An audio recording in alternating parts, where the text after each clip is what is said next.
Umefika UK Swahili, tuna tafsiri, tuna fasiri Kiswahili. Ni wakati wa kusemezana. Ikiwa leo kipindi ni cha siri rahisi za biashara. Na leo tunazungumzia siri ya 25.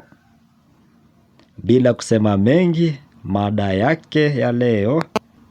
Songea mbele hata wakati ujui namna iko namna gani, ama wakati ujui hauna uhakika mbele ikoje. Ina maana ukifuata maagizo ya Mola na matendo yako yaendane na yale maagizo yake Mola, basi baraka naona zitaanza kukufuata. Bora utii sauti ya Maulana, itakuwa heri na baraka zitakufuata. Kwa mfano, utafaulu na kuwa na raha kutosheka maishani na kuishi bila wasiwasi. Ndo tunaanza hivyo sasa. Kuwa na raha na utulivu, kuwa na mawazo chanya, yani kusema positive mindset, mawazo chanya, ni muhimu wakati wa kukabiliana na mabadiliko ya siku za baadaye. Haswa sababu asikudanganye mtu, hakuna yeyote ambaye anajua siku za baadaye ama siku za usoni zitakuwa vipi. Basi ndio maana tunaongea hapa, ni heri ukue na imani na uchukue hatua ya kusonga mbele hata kama hauna uhakika. Kwa mfano, Musa kwa vitabu vyenyu vitakatifu aliinua fimbo juu kutawanya maji baada ya watu kuanza kuingia kwa maji. Kati ya wao umati, maji yaliwafika shingoni, lakini walizidi kusonga mbele kwa imani ya Musa na Mungu wake. Hamna aliogopa kusombwa na maji ama kuwa na wasiwasi, maana maagizo yalikuwa waingie baharini ndio maji yaanze kutawanyika. Hayo ndio yalikuwa masharti. Wangegoja uvukeni, yasingefanyika muujiza. Lazima mwanzo wao wenyewe wakiwa na uhakika waingie ndani ya maji yale. Weza kupata suluhisho ya chochote ikiwa utakaa tu chini na kufikiria na kuandika. Bila kufanya lolote haina tofauti na yule ambaye amekaa tu bila kufanya lolote. Anza kwa kutatua shida ambayo unaweza kwa wakati huu ambao unaweza wako mdogo. Ni vizuri kufanya majaribio yako ya uone ama mawazo yako yanafua dafu. Usifikirie tu bila matendo. Fanya majaribio ya mawazo yako. Kumbuka lazima kuwe na mtu wa kwanza kupenyeza njia kati ya msitu. Kuna dhamira kuwa inakwambia kuna njia. Ukijipenyeza kwa msitu kwa mara ya kwanza, ndani yako kuna dhamira inakwambia upande huo mwingine huenda kuna njia tofauti ama kuna mpenyo. Ingawa huna uhakika, lazima uchukue hatua kadhaa ndo ujue itakuwaje. Kuna vipimo 4 muhimu kuelewa maumbile ya dunia, ama hapo namaanisha nature. Ili kuelewa nature kuna maumbile, kuna vipimo 4 muhimu. Na ya kwanza kuna, nikizitaja kwa urefu, kuna urefu, uzito, joto na muda au masaa. Hivyo ndo vipimo 4 ambavyo vinaweza kusaidia binadamu kuelewa dunia nzima ama nature ya dunia. Hivi vipimo vikiunganishwa huwa vinatusaidia kuelewa mambo mengine muhimu, kwa mfano ama kama vile ukitumia urefu wa safari kwa gari na ujue muda iliyochukua ama uliotumika, utajua gari ilienda kwa kasi kiwango gani. Ilienda mbio, ilienda polepole, ilijikokota. Utaweza kujua kwa hivi vipimo 4 ukiweza kuviunganisha. Density, sijafanya utafiti vizuri kujua kwa Kiswahili inaitwaje density.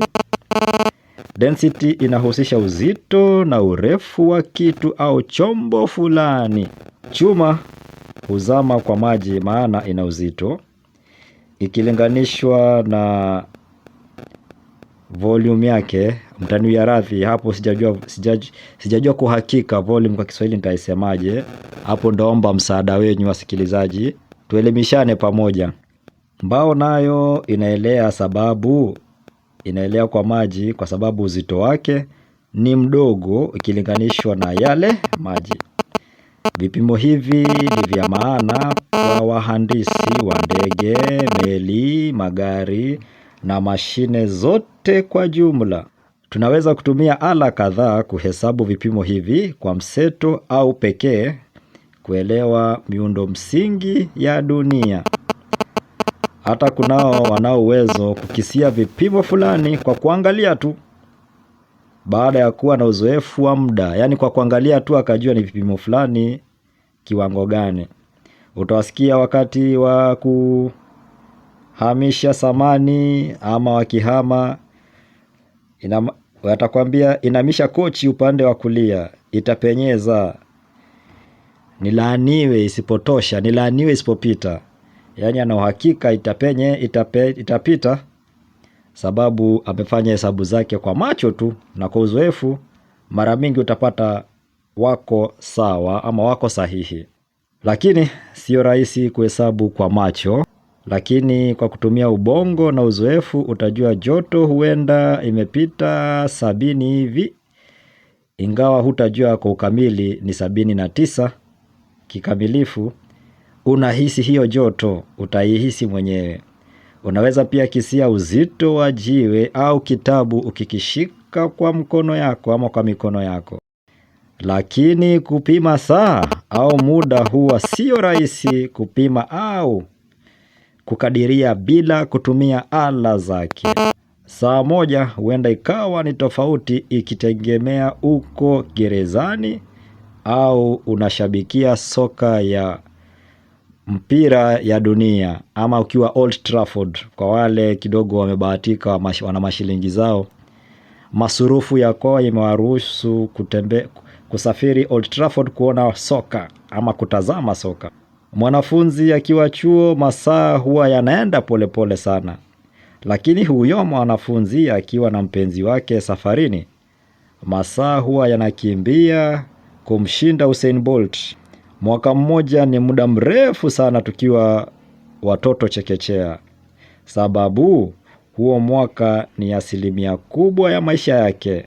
Na maanisha tuseme mtoto labda kwa miaka 2 au miaka 3, mwaka mmoja itakuwa theluthi ya maisha yake yote. Huwa ana miaka michache hapa chini ya jua. Lakini mwaka mmoja kwa babu ambaye ana miaka 50 inaashiria 2% ya maisha yake. Kwa hivyo inamaanisha muda unaonekana mfupi na unaenda haraka sana. Kwa kuhesabu muda, mtazamo wetu ndio hubadilika, sio muda. Sasa kasi ya mwangaza hulinganishwa kuwa kipimo. Kasi ya mwangaza hutenganishwa kuwa kipimo dhahania sababu ni kitu binadamu hawezi kufikiria ama kufikia.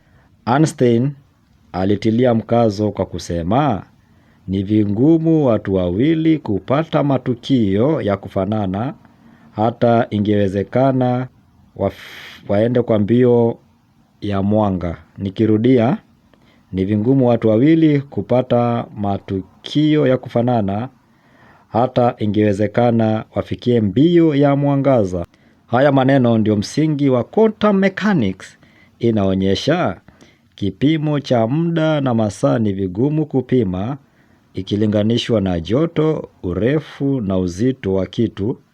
Ni vigumu kupima kwa kuangalia kwa macho, lazima tumie ala. Sijui ama ushawahi finya pause ama kusitisha filamu ama mziki. Ukitazama filamu utaona picha imesimama, mazingara yake na rangi zipo. Sasa jaribu kusimamisha muziki ukicheza, utasikia nini? Hamna lolote. Haya yanaonekana mambo ya kawaida sababu tunayafanya kila siku. Lakini sijui ama ushawahi jiuliza, iweje tunaweza simamisha video tukabakia na picha? lakini tukisimamisha mziki hamna sauti. Hilo swali, mbona picha hubaki video ikisimama? Mbona haipotei kama sauti ya mziki? Yaani ipo tu na unaiona picha ndio ile. Yaani ni kama muda umesimama. Huu ndio muujiza. Ukosefu wa muda au saa hufanya mziki na sauti kukosa maana. Ukitoa muda kwa mziki, hizo ala zingine kama mtiririko wa nyimbo hauna maana kabisa. Muda na muziki hazitengani, lazima ziendane pamoja. Huwezi sitisha kuongea bila maneno kupotea.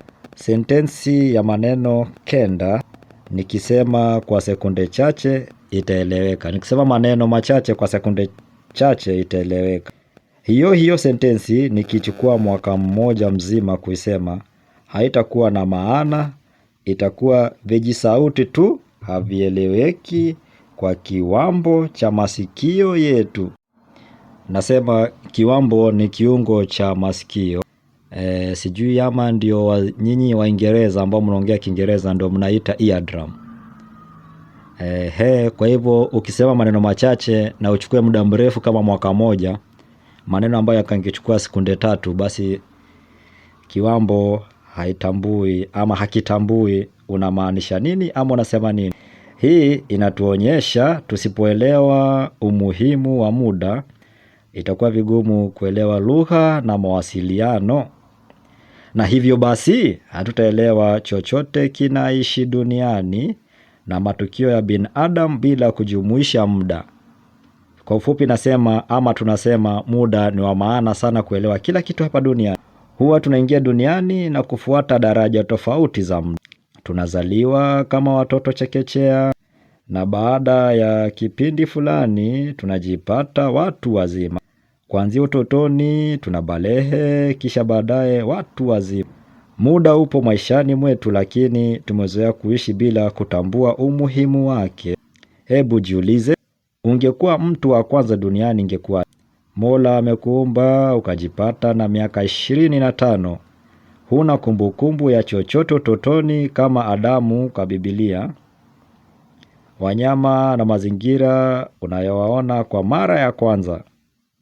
Hebu jiulize, umejipata miaka 25 umeona wanyama wote kwa mara ya kwanza. Kila kitu kitakushangaza, hata ukionja tunda lolote litakuwa tamu au chungu kwa mara ya kwanza. Kwa bahati nzuri au baya, tumeingia duniani na kukua pole pole hadi baada ya miongo miwili tukawa miaka 20. Tukionja tunda tuna bahati ya kulinganisha na matunda mengine ambayo tushakula hapo mbeleni maishani mwetu. Basi baadaye tunayaona mambo ya kawaida, tumeyazoea tu. Hivyo basi tunasahau umuhimu wa masaa na muda. Ungekuwa duniani ukiwa miaka 20, ingekuwa mara yako ya kwanza kuingia na woga. Hebu fikiria mchana kwa mara ya kwanza, kivuli chako kinakuwa kikubwa na jua inaanza kwenda kutua magharibi. Ghafla inakuwa giza kwa mara ya kwanza. Ungeingiwa na woga na baadaye kugundua dunia inasonga kuizunguka sayari, na hapo unaanza kujua umuhimu wa muda. Ombi letu hapa UK Swahili ni kila mmoja wetu aone umuhimu wa muda, kila sekunde au saa. Hivi tutaweza kuona kipaumbele wa kuelekezwa kwa muda kwa maisha yetu ya viwango maisha. Tutapata mtazamo mpya na vipi dunia inaendelea kutuongoza kwa jumla. Wakati nchi nyingi zilianza kutumia viwanda, kwa wakati wa viwanda Uropa na Marekani, iron ilikuwa ya maana kwa uchumi wa ulimwengu. Kisha baadaye ikaja steel kwa kuunganisha nickel na elementi zingine. Steel ilibadilisha bidhaa zilizovumbuliwa viwandani. Kwa mfano, bastola za wakati huo za kutumia iron ilivunjika virahisi, basi jeshi wakapendelea kutumia steel kama mbadala. Silaha za steel zilifiatuliwa kwa urahisi bila kuwaathiri wanajeshi ama kuwaumiza.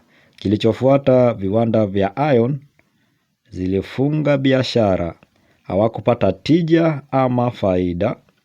Vifaa vya steel ndio vilikuwa wakati huo vinasema, na hivyo steel iliboreshwa ikawa na manufaa zaidi kwa tasnia ya uhandisi.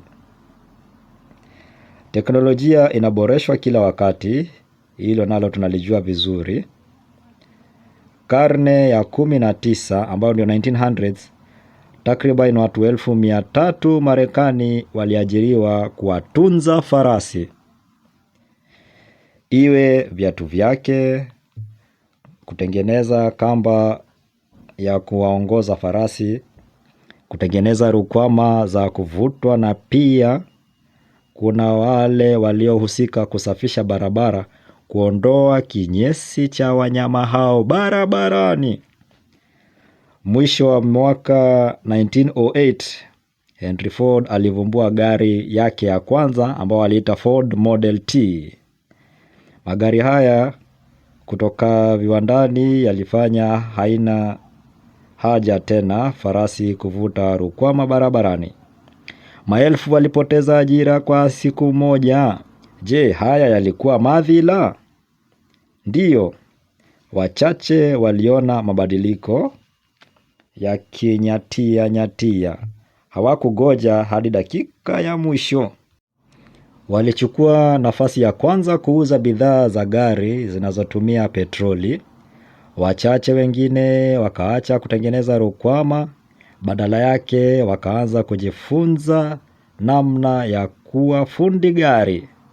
Wengine wakafungua duka kuuza petroli, na kunao waliingia mafunzo kurekebisha barabara za magari. Wote hawa walifanana kwa kile hawakufanya. Hawakujifunza kuunda viatu vya farasi. Walibadilisha kabisa. Hii ilikuwa historia. Magari ndiyo yalikuwa mbinu mpya kusafiri barabarani. Huu ndio utaratibu wa biashara. Muda utaendelea kusonga mbele na kila mmoja wao anatafuta namna bora kuwahudumia wateja wao. Inambidi mjasiriamali kuwa anatafuta vifaa na huduma bora hata kabla ya umma kugundua wanataka nini. Mjasiriamali akigoja muda mrefu kuona wateja wanachagua nini, atakuwa tayari ashachelewa sana. Washindani wake watakuwa wamepiku. Itabidi unyatie mbele hata wakati hujui mbele itakuwaje. Haya yatawezekana ungedhamini masaa kuelewa yanayobadilika kwa mazingara yako. Kwa Kiyahudi muda humaanisha inakualika. Yaani maana ya Kiyahudi wakisema neno la muda inamaanisha muda unakualika. Kwa ufupi, masaa nayo ni muhimu ufanye maamuzi murwa kwa muktadha ulio nao. Dunia inaeleweka vyema ukielewa muda na masaa ya maisha yako hapa chini ya jua.